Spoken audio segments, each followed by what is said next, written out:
Olá, começa agora mais um programa Cidadania. E hoje nós vamos conversar sobre um tipo de família que tem surgido mais nos tribunais, que são as famílias formadas não apenas por humanos, mas por multiespécies, por animais de estimação e outros tipos de criaturas. Quem vai conversar conosco é o advogado Christian Fetter, membro do Instituto Brasileiro de Direito das Famílias, IBDFAM.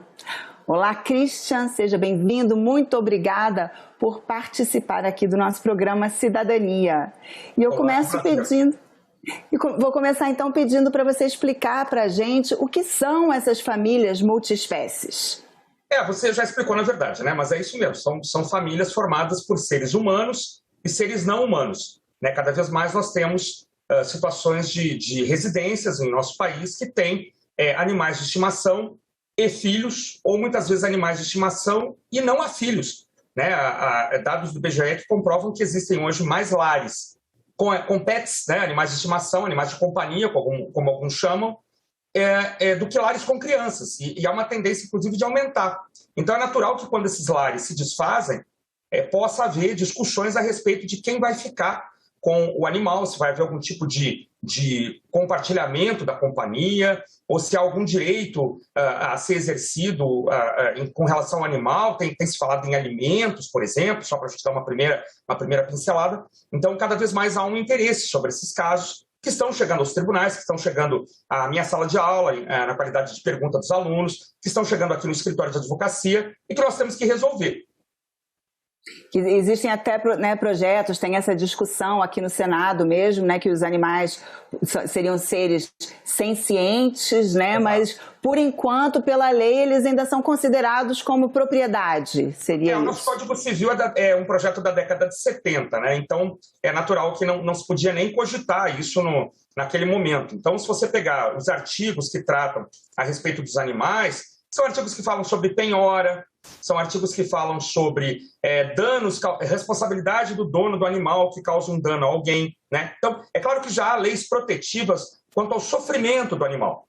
Existe lei já que os animais não podem sofrer nenhum tipo de maltrato. O maltrato é punido como crime. Nós temos a questão das experimentações científicas com animais. Então, já existe algum caminho nesse sentido. Mas no que tange aos direitos de família, especialmente, guarda, convívio, eventual pensão, até direitos sucessórios que têm sido tratados também em tese, não há nenhuma lei a respeito promulgada, pelo menos. Há projetos, mas não promulgação. E na prática, como que essas questões têm surgido nos tribunais? Principalmente no caso em que acaba a relação, o casamento, a união estável chegou ao fim e aí que aparecem os conflitos. Seria mais ou menos isso? Sem dúvida. Os conflitos são principalmente a respeito de guarda e convívio. Então nós temos um casal, claro, evidentemente um casal heteroafetivo ou homoafetivo que tem aquele animal de estimação em alta conta. Então, consegue comprovar uma relação afetiva quase comparável a uma relação filial. E aí, claro, vai cada um para um lado e o que acontecerá com o animal? Lógico que não é possível se fazer uma divisão como uma coisa comum. Um carro eu vendo e divido o dinheiro. Um imóvel eu compro a parte da minha ex-mulher, ou ela compra a minha parte, ou a gente vende também, ou aluga e divide o aluguel. Mas o animal não tem como sofrer essa divisão salomônica, digamos assim, Então, cada um quer o seu tempo de convívio. O próprio animal também é comprovado que ele sente essa falta, que ele experimenta também sensações próximas ao que seria uma depressão, um luto. Então, a própria qualidade de vida das pessoas pode ser abalada.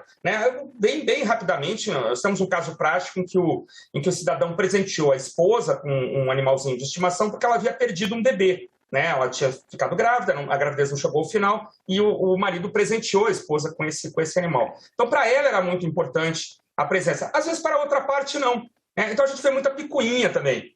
Então, não é que eu quero ter contato com o animal. Na verdade, eu quero ter contato com a ex. Eu quero usar o animal como um subterfúgio para ir de vez em quando na casa dela, de repente tentar reatar a situação. O próprio caso que chegou ao Superior Tribunal de Justiça recentemente, foi julgado alguns anos atrás, era oriundo do Tribunal do Rio de Janeiro, e pouca gente diz isso, mas o acórdão lá do Tribunal do Rio mencionava, olha, segundo as provas que foram trazidas nas folhas tais, se ficar demonstrado que o cidadão está usando, né, do subterfúgio do animal para tentar reatar a relação, isso deve ser reportado ao juízo. Então não se tem muita certeza se havia um grande afeto mesmo pelo animal ou se o animal seria um caminho para chegar na ex. Então tudo isso tem que ser apurado, né? A quem aquele animal é mais apegado?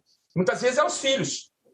Então eu comprei um animal de estimação para minha filha, mas para mim, na verdade, é um estorvo, né? Para mim é chato, eu não queria, mas ela insistiu tanto. Então, na hora de um fim de relacionamento, é injusto eu pretender aquele animal. É injusto eu querer atingir a minha ex-esposa, atingir a minha filha, apenas por picuinha, né? Por querer incomodar. Então, isso tem que ser analisado, né? Qual é o papel daquele bichinho de estimação dentro daquela família? A quem ele está mais ligado? E se ficar demonstrado, evidentemente, que o casal mesmo tem uma relação afetuosa importante com relação ao animalzinho, talvez tenha que haver uma divisão de tempo de convívio, né? Passa uma semana com um, uma semana com o outro, né? Então, tem se buscado soluções inteligentes, né? Às vezes até muito próximas do que as soluções encontradas para os filhos, né? Claro que há diferenças, lógico, sempre vai haver diferenças, mas o caminho, para muitos, tem sido até a aplicação analógica do capítulo do Código Civil que trata da proteção dos filhos. Tem sido uma solução aceita, né? Enquanto não há a solução legal ainda determinada. E como nos casos, né, que você citou muitas vezes, quem é mais ligado aos animais são justamente as crianças. E existem casos, por exemplo, que quando as crianças vão visitar um dos pais, o animal vai junto, acompanha as crianças? Isso pode acontecer, sem dúvida, se ficar demonstrado que o animal de estimação é realmente da criança, né, e está muito mais ligado à criança ou crianças, é absolutamente natural que, no momento da visita, do convívio com o pai, por exemplo, aquele final de semana alternado, aquele dia de semana, que o animal vá junto. A não ser que haja alguma incompatibilidade. Então isso tem que ser observado também. Veja o trabalho que isso dá, na verdade. Não é uma questão simples, né? Imaginemos que eu tenha saído da casa da minha esposa e tenha ido morar com a minha mãe temporariamente. E minha mãe tem algum tipo de alergia ou alguma fobia importante, né? Ou então eu estou morando num lugar que não tem a menor condição pelo porte do animal, pela idade do animal, ou eu fui morar em outra cidade, né? Então, às vezes, é impossível. Quer dizer, a criança vai passar um período comigo, um feriado de Natal, ou um carnaval, uma Páscoa, e talvez o animal não possa vir junto, né? Estamos falando de um aquário com 40 peixes. É impossível, né? Um transporte de um aquário até o risco para a vida do animal. Então, tudo isso tem que ser visto com muita cautela, com muita calma, né? Aí a criança vai ter que sofrer uma pequena separação, porque ela vai me visitar lá em Porto Alegre, por exemplo, no Rio de Janeiro, e não tem como levar o animal, não tem como a segurança do bicho está em risco. Então, tudo isso tem que ser analisado, né? De modo que muitas vezes haja concessões aqui e ali, né, em prol do bem-estar das pessoas e também em prol do bem-estar do animal. As decisões dizem muito isso, né? Nosso primeiro olhar é para o ser humano. Então, esse ser humano está sofrendo com a falta daquele animal. Perfeito. Mas não podemos deixar de considerar que o animal também sofre. Então, o olhar para o animal é sempre secundário, mas é importante também. O animal não pode sofrer. Então, se um transporte do animal causar risco pelo tamanho, pela idade, né, pela distância, pela própria logística de se levar o animal para outro lugar, que não se leve, que ele tenha lá o seu lar, o seu cantinho, para que também não cause nenhum tipo de sofrimento. Então, todo caso é diferente, na verdade, né? Nós temos animais de um tipo, animais de outro, animais que são até perigosos, né? A gente conversava aqui em off, às vezes o cidadão resolve ter uma cobra em casa, né? E para o outro cônjuge é um alívio estar longe daquele bicho, uma aranha de estimação, enfim. Então há também as práticas exóticas. É claro que os casos que chegam aos tribunais, em geral, envolvem cachorros, gatos, pássaros, né? Alguns pássaros que a gente sabe que conversam com a gente, que falam, né? Existem pássaros que assoviam, que cantam, que reproduzem frases nossas. Mas um pouco além disso, talvez seja um pouco complicado. A gente pode pensar em coelhinhos, pode pensar em hamsters, né? Mas talvez o tribunal não tenha que enfrentar questões tão complicadas além desses animaizinhos que a gente correntemente possui, né? Mas para casos exóticos também, nós podemos ser chamados a dar algum tipo de resposta. Não tem problema. Resolver o problema da aranha caranguejeira, da jiboia, não tem problema, a gente resolve também. A gente sabe assim que o custo de cuidar de um animal, né, custo de saúde, vacina, tratamentos, a própria alimentação, né, por exemplo, tem cachorros muito grandes que comem uma quantidade muito grande de ração e isso pode vir a ter um custo financeiro elevado, né, assim, aí isso também entra nessa disputa, as pessoas querendo dividir, não, a gente, né, adquiriu esse animal junto, agora que a gente vai se separar, eu fico porque é para o meu filho, ou porque eu vou ficar com a casa, que tem mais espaço, mas eu quero que você contribua também com a pensão alimentícia. Aparecem esse tipo de situação?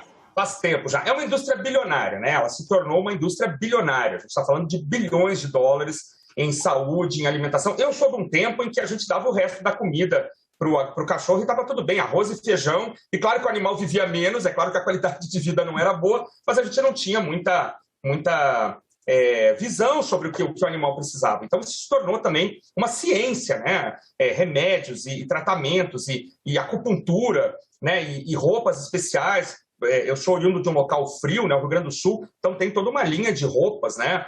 Há quem compre joias. Então, isso realmente virou uma indústria bilionária. E é claro que quando ocorre, digamos, a separação de um casal e as crianças vão passar de repente, mais tempo com a mãe, e há um animal de estimação que foi comprado pelo casal, que foi um presente, há uma responsabilidade sobre aquela despesa, né? Então, não dá só para pensar na pensão para a criança, envolvendo habitação, vestuário, alimentação. O pet é importante também, e é importante para ela, até para a evolução da criança como ser humano, né? Essa interação interespécie, como tem sido chamado, o afeto interespécie, né? O apego interespécie, ele é importante para a criança também. Então, e pode haver até uma indicação, né? Uma criança que tem algum tipo de déficit de atenção, coisa parecida. A gente tem ouvido falar, aí eu estou fora da minha área, mas de ter um animal como terapia, né? É conhecida a ecoterapia para algumas crianças que têm necessidades especiais, né? O cavalo. Então, se é o caso, isso entra no mix, né? de itens da pensão alimentícia. Então, a criança tem a escola, tem o vestuário, tem a saúde, tem a habitação, né, a alimentação e o gasto com o animalzinho de estimação que deve ser rateado entre as partes proporcionalmente. O curioso é que começaram a falar sobre pensão para o animal. Já tem nos Estados Unidos até um termo para isso, né? Lá o suporte alimentar para a criança é chamado de alimony. Já tem o petmony, né, que seria o alimento para o pet. Então, aqui no direito brasileiro, e eu imagino que a maioria dos países aqui da Europa Ocidental, América Latina, a chamada família romano-germânica, né? Esse direito civil law, o animal não é sujeito de direitos. O animal não é pessoa. Ele também não é mais coisa, né? Mas também não é pessoa. Então, ele está no meio do caminho. Mas eu acho que não é possível o Lulu ingressar com uma ação contra o ex-dono pedindo pensão, né? O que a gente tem visto já faz tempo, não é de hoje. Né? São os gastos com o animal, assim como os gastos com a empresa de telefonia, com a empresa que fornece lá 300 canais por assinatura, né? Os brinquedos que a criança tem que ter, o judô, o futebol, a aula de guitarra. As despesas com o animal têm entrado já nesse mix há muito tempo. Há uma certa discussão fácil de se ter, né? Eu sou o pai, eu vou pagar a pensão, eu digo, olha, eu não quis comprar esse animal, isso foi coisa da mãe, ou então esse animal foi comprado depois que eu tinha saído de casa, eu não tenho nada com isso, então é fácil surgir uma controvérsia, né? Mas ela vai ser comprovada por provas, né? Então, se eu alego que o animal foi uma coisa que a mãe inventou, que eu já estava saindo, já tinha saído de casa, talvez eu não tenha responsabilidade sobre isso. Não é difícil imaginar, e acontece, infelizmente, que a outra parte esteja querendo incensar os gastos, né? Então, me comprometo a pagar a escola. A mãe coloca numa escola inacreditavelmente cara. Eu me comprometo a ajudar com um animalzinho. A mãe compra um São Bernardo, né? Compra um labrador gigante, enfim. Então, isso tem que haver uma cautela também. O bom senso deve prevalecer, né? Não há dúvida, ficar comprovado que nós temos foto do Natal do ano passado, eu e minha esposa entregando o animalzinho para a criança toda feliz, o vídeo, isso tudo vai para o processo hoje, né? Tá aí, meu filho, fica tranquilo, tá o seu animal, papai vai ajudar e tal. Então, se há essa fala, se há essa gravação, né? Se eu participei dessa dinâmica de formação de uma família multiespécie, eu sou responsável por isso também. Então, eu não acredito que haja campo no direito brasileiro para eu ser condenado a pagar uma pensão para o Lulu, né? Mas as despesas do Lulu entrarem no mix de uma ação alimentar, isso tem acontecido já há bastante tempo. É normal isso hoje. Mas então na nossa jurisprudência aqui é sempre junto com uma criança ou crianças, não tem assim, quando só assim, um casal se separa e tinha, né, um cavalo puro sangue, não sei, algum animal muito caro, aí é mais difícil que isso entre na partilha. Não, até que não, o exemplo que você deu é muito bom, porque o puro sangue pode ser inclusive um investimento, né? Vamos que eu e minha esposa tenhamos um criatório, um aras, né, um criatório de cavalos, ou um criatório de cachorros, por exemplo. É um negócio, na verdade, né, que nós vamos continuar explorando, por exemplo. Então é natural que eu... Aí nós temos uma empresa, né, o animal ligado a uma questão empresarial. Agora, naquele primeiro exemplo que eu dei, em que o cidadão deu um presente para a esposa que havia perdido um bebê, né, ele fica responsável também, né, pela despesa daquele animal, né? Vou dar um presente aqui para essa moça, né? E estou me separando, mas eu vou deixar esse presente. Não acho que não teria cabimento negar esse apoio. Eu falei das crianças porque eu acho que é um exemplo mais fácil, na verdade, de a gente dar, né? O animal está lá, foi dado de presente, é natural que o ex-casal, embora a conjugalidade não exista mais, né, a responsabilidade pelo filho, pelo bem-estar do filho, e o ter o animal faz parte do bem-estar do filho, né? Então que se entre no mix. Mas nada impede que numa separação sem filhos, em que o filho, entre aspas, na verdade seja o animal, que o casal ajuste também algum tipo de contribuição proporcional. A lembrar, né, que isso tem uma data certa para acabar. Não quero ser aqui frio, nem calculista, mas enfim, o animal tem o seu tempo de vida. Né? Então, se eu me separo da minha esposa, nós temos um animal de estimação que sempre foi da nossa companhia. Ele está com 10 anos de idade, 12 anos de idade. Talvez nem viva tão mais. Né? Eu lamento dizer isso, o animal tem uma vida curta, o cachorro, o gato, né? Quando muito vão a 16, 18 anos, sei lá. Então, é por um tempo ali, uma ajuda, um apoio, até evitar o sofrimento do animal na velhice. Né? Eu acho que o casal pode continuar debatendo até sobre as questões de saúde. Né? O animal está com uma doença, de repente ele tem que ser sacrificado. Né? Se isso vai acontecer, não vai acontecer, qual o tipo de tratamento que ele vai receber. Quer dizer, aproxima-se realmente de uma relação paterno-materno-filial. Né? E o animal tem o direito também de ter uma vida digna e um final de vida digno. Né? Uma morte de preferência sem sofrimento.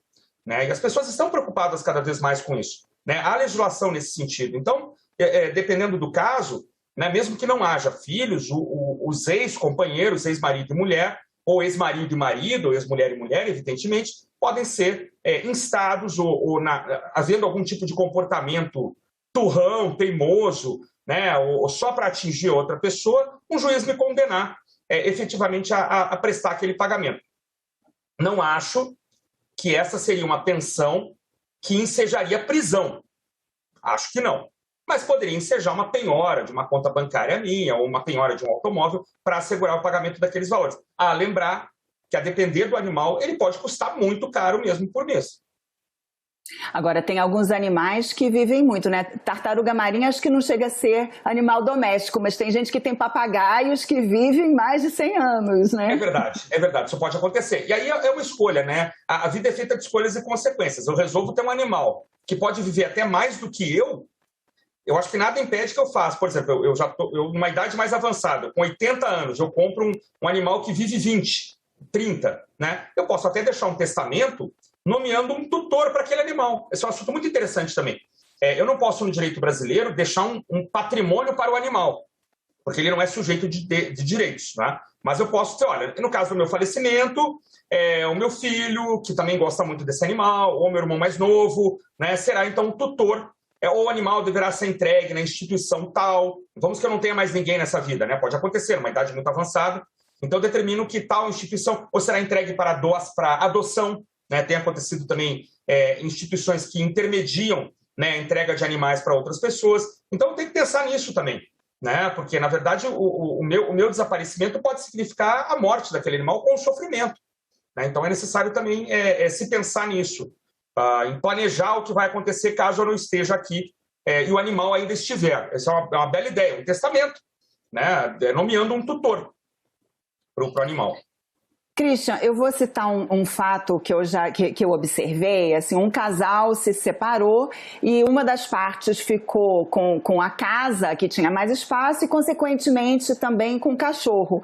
Depois ela vendeu a casa e aí não dava mais para ficar com o cachorro e vendeu o cachorro. E a outra parte ficou muito chateada porque ela não foi comunicada, não foi, né, não ficou nem sabendo. Quando veio a saber, né, o cachorro já estava distante, longe e tal. Existe como fazer essa previsão, assim, se a pessoa vier a se desfazer daquele animal, que precisa primeiramente comunicar a outra parte interessada? Beleza, com certeza. Se você permanece como coproprietário do animal, né, é como se você fosse coproprietário de um automóvel, né, guardadas as devidas proporções, claro.